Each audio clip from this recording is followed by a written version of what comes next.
As an Uyghur American, I can fully attest that democracy is one of the finest creations of humankind. It ensures that the voice of the people is the driving force of government, the ultimate protection for rights and the security. Today, all over the world, democracy is under attack. Uyghurs are facing active genocide, while the authoritarian perpetrator remains unaccountable for such crimes. As the genocide has continued for years now, the needed intervention from the international community has been devastatingly slow, but is still desperately needed.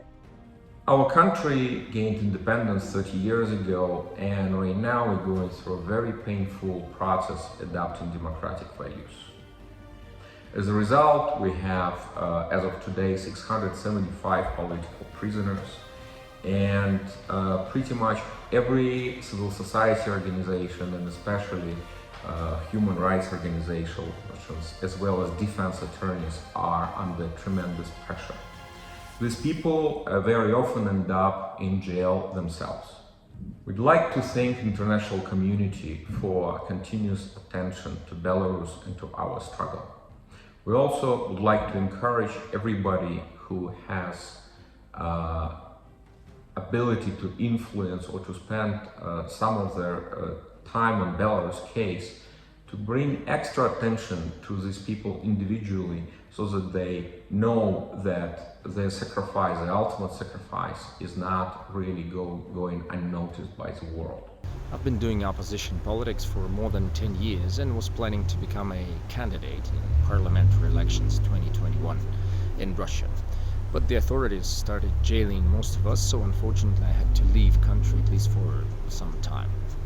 So, how can the international community support democracy activists? Well, to be honest, there are not so many ways left, but I'll try to focus on a couple of them. First one is more of a global strategic thing. You know, no matter how paradoxical it may seem, but not all of the European and Western leaders seem to understand whom they are dealing with when they try to deal with Vladimir Putin. It is no longer possible to have any organization within Russia, any legal entity, any movement on uniting independent candidates or opposition activists. There are only individuals left. But that doesn't mean they can't be supported. The international community must acknowledge that the Chinese regime is committing genocide against my people. It must then meet its responsibilities in preventing that genocide from taking place any longer.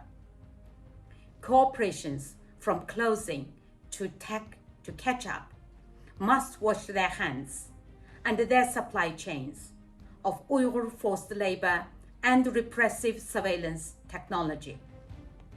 Governments can and must do more to condemn genocidal states like China.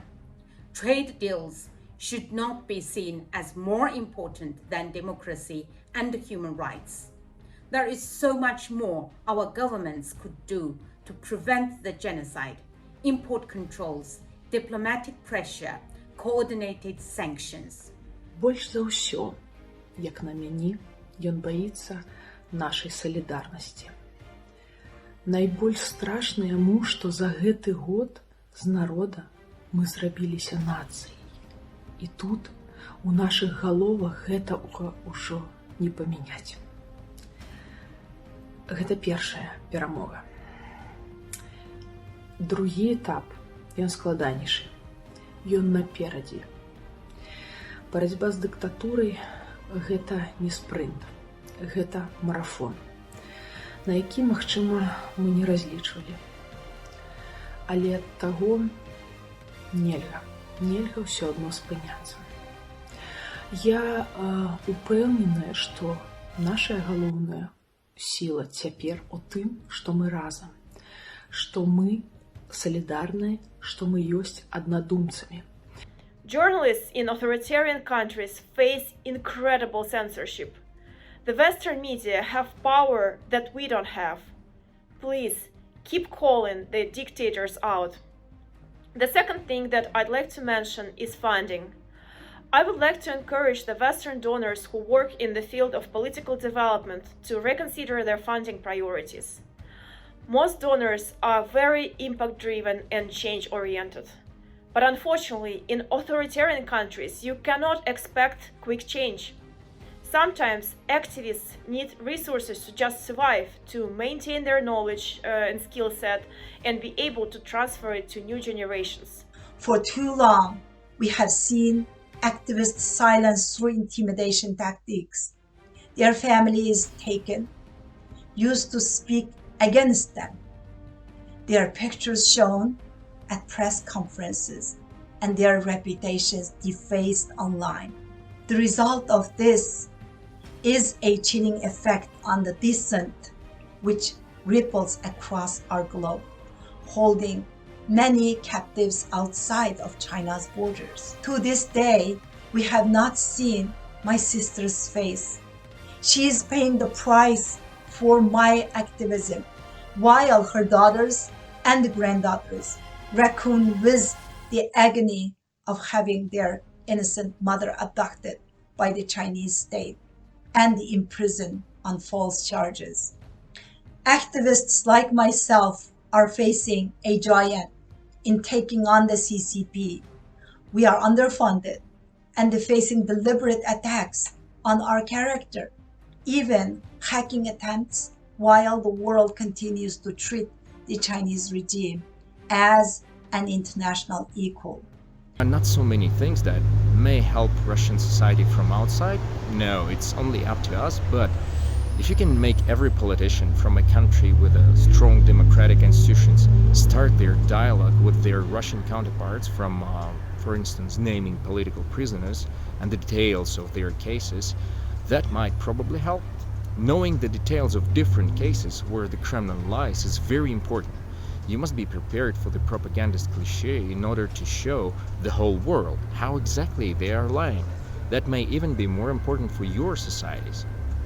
Also, keep working on personal sanctions. Being Russian citizen, I cannot support economic ones because they harm the whole country and the whole population eventually. The regime doesn't care about the population. They can easily compensate their losses by imposing new taxes, charges, fees, and making my country fellows poorer. But when it comes to something personal, oh, believe me, that works. Sometimes everything they have, everything they've stolen, is being kept in your countries. But placing the exact official in a sanction list is no longer sufficient.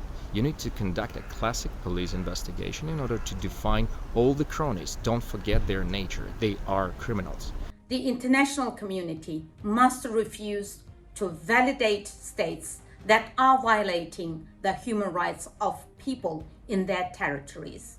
In allowing China to host the Olympics, the IOC has gifted them a propaganda exercise. The world must wake up and stop rewarding genocidal states with prestigious international events. Our global community is made up of individuals. Those individuals can get engaged. They can fight for democracy alongside us, use their buying power, lobby their parliamentarians, demand change.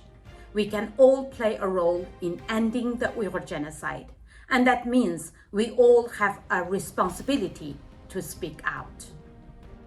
Please consider supporting democracy activists, even if they cannot promise the immediate institutional change.